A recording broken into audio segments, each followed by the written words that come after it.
All right, let's have a little practice on how to send email to faculty members. So let's go ahead and open a web browser. Here I am in Safari, and you can tell I'm on the university website, csustan.edu. And the reason is I need to email my professor, but I don't know his email address. So I can go to the A to Z directory if I know the name, or else I could find my way to the biology department webpage. Let's say that I'm interested in emailing Dr. Woolley. He's the department chair for biology. I'm going to need to scroll down on the page, and it looks like, oh, there's his email right there, swoolley@csustan.edu. And I'm going to go ahead and copy that and paste it into an email. So I'm going to start a new email message to swoolley@csustan. That looks right. And I think when you're sending email to faculty, there are a few things to keep in mind. The first one is you want to be really explicit about what kind of help you need. Usually when you email your professor, it's because you need help with something or you need to inform them about something that's happened. So you want to be very explicit. If you have a question about course material that you're hoping to get answered through email, you want to have a very specific question, and you also want to provide your guess at what the answer is. Most faculty won't just write you back with the answer. Instead, they'll ask more. Well, what do you think? So you might as well include that in your first email.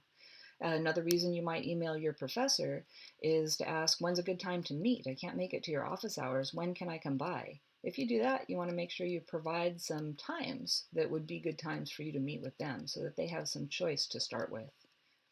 You might also email a professor if you need help with something specific on campus. Maybe you need a letter of recommendation, or maybe you need a letter to have continued financial aid because you're making good progress towards your degree.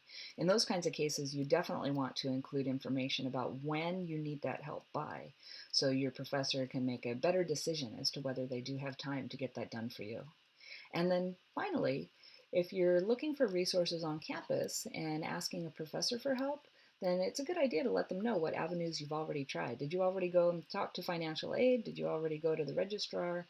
Have you talked to another professor about it? Let them know what you've tried already so they can suggest some alternate plans.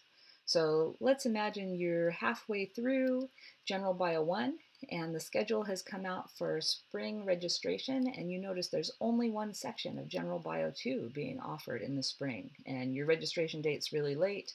You're afraid you're not going to get a seat. So what you want to know is whether there's going to be another section that'll open up so that maybe you could register in that.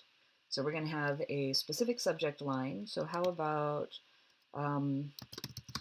additional section of General Biology 2 in spring?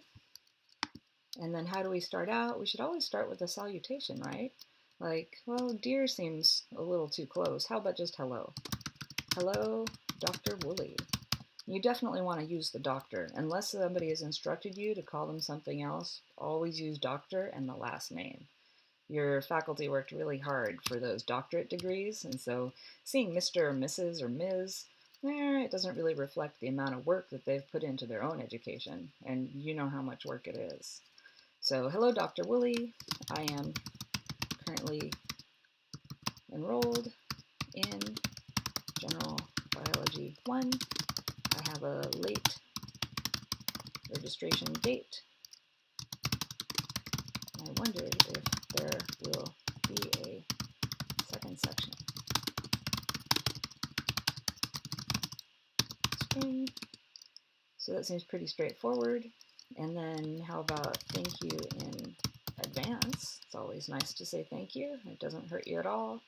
And then probably sign your complete name. So first name and last name. And actually, it might be helpful to include a student ID number, just in case Dr. Woolley wants to make sure you're making good progress in that class. So how about 002? Go ahead and type in your ID, and that looks complete. You've included who you are, including your name and your student ID, what the issue is, and what information you'd like to know. And that looks fine. So let's go ahead and send it. And then just wait to see if we get a response. If we don't hear anything within maybe 4 or 5 days, then send a follow-up or even stop by Dr. Woolley's office.